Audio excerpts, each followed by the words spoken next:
જય દ્વારકાધીશ મિત્રો, હું છું આપનો દોસ્ત દિનેશ ચૌહાણ પાલિતાણા. હાલ તમને બધાને ખબર છે, શિહોર તાલુકાના ટાણા ગામને આંગણે તર છોડવામાં આવેલો બળદ, જેમાં 175 કરતા પણ વધારે એમ કહેવાય કે બળદ છે, જેમાં બીમાર નિરાધાર અકસ્માત થયેલા બળદ, ગૌ માતા, નંદી મહારાજ, અનેક અનેક અબોજીવો છે, જેને તમને ખબર હશે કે એક માલને નીરતા ઘણો બધો સમય લાગે, તો 200 માલને નીરવામાં પણ ઘણો બધો સમય લાગે છે. તો ખાસ તો અનેક વાર, આજ નહીં અનેક વાર જ્યારે જ્યારે જરૂર પડી છે ત્યારે ભાખલ ગામના તરવૈયા યુવાનો એમ કહેવાય 10, 12, 8, 15 જે લોકો ફ્રી હોય ગામની માલિપા યુવાનો જે એમ કહેવાય કિંમતી સમય જે છે એમ કહેવાય કે એ સારી જગ્યાએ એટલે કે માં ગવત્રીના સંતાનો પાછળ ખૂબ એટલે ખૂબ કાળજીપૂર્વક અને ખૂબ ઈમાનદારીથી ગૌશાળાએ આવે છે. અહીંયાથી 11-12 કિલોમીટરના અંતર ઉપર ભાખલ ગામ આવેલું છે, ત્યાંથી આ તરવૈયા યુવાનો આવે છે અને ખાસ તો માં ગવત્રીના સંતાનોને નિરણ, ડ્રેસિંગ જે કાંઈ જરૂરિયાત છે, મતલબ ગૌશાળાની અંદરનું જે કઈ કામ છે એ સમગ્ર કામ ખૂબ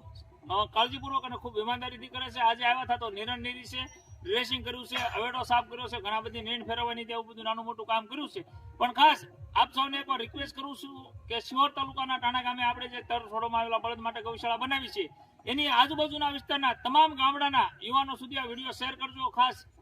કોઈ પણ ગામના 5-7 યુવાનો જો તૈયાર થાય અને સેવા કરવા માંગતા હોય, રાતે વધારે નહીં 2-3 કલાકનો સમય ફાળવતા હોય, તો એક આ જીવતા જાગતા ભગવાનનું મંદિર છે, જેમ કહેવાય કે મા ગવત્રીના